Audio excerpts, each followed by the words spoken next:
will run this race. Matt and I first talked about adoption during our premarital counseling. There was something about it that appealed to me.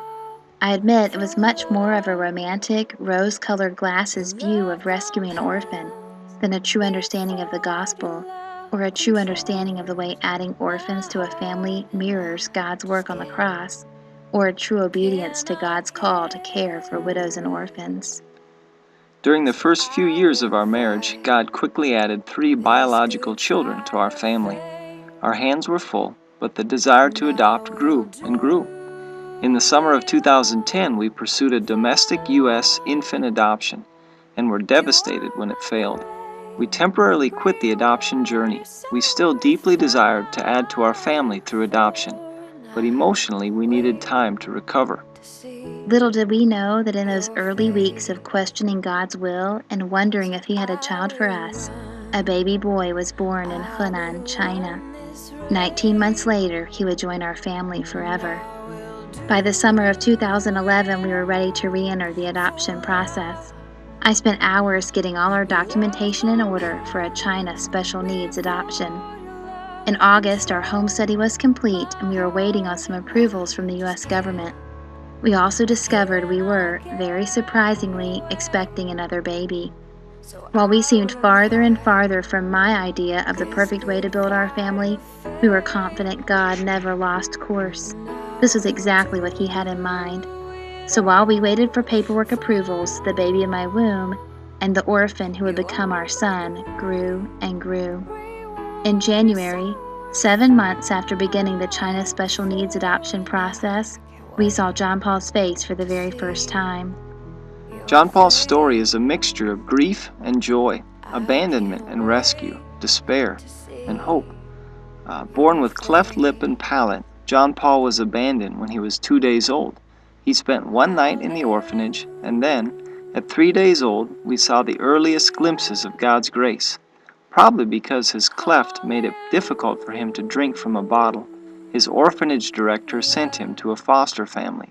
We're so thankful that John Paul spent his first 19 months safe in the arms of a precious lady who loved him deeply instead of spending hours in a crib, largely unattended by the overworked staff of an orphanage. After accepting John Paul's referral, we had more waiting, mostly for approvals from the Chinese and American governments. During that wait, Luke arrived. And in August 2012, 13 months after beginning the process, Laura and I flew to Zhengzhou, China to get John Paul and bring him home.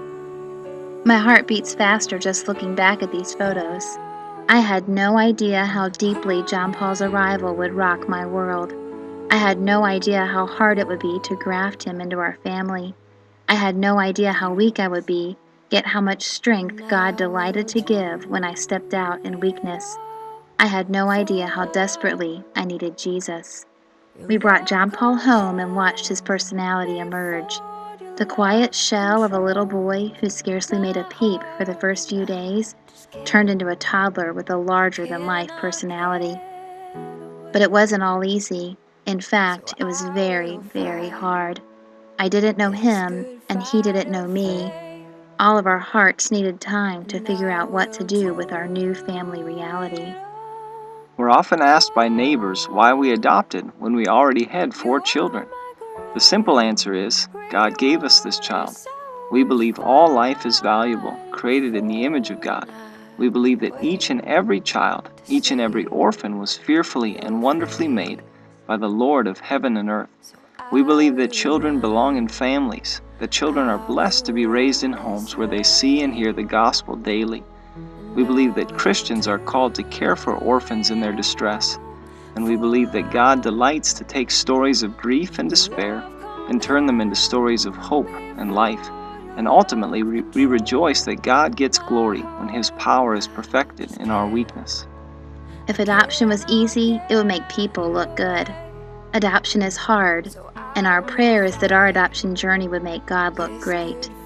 My heart still aches for the orphan. I cannot imagine life without John Paul. Fighting for this little guy, his heart, his health, his future, is one of the greatest privileges of my life. And when I think of the thousands of John Pauls in orphanages and foster homes across China, in America, around the world, I pray that God would call families to join us in this journey and bring these precious children home. I can't wait to see your face.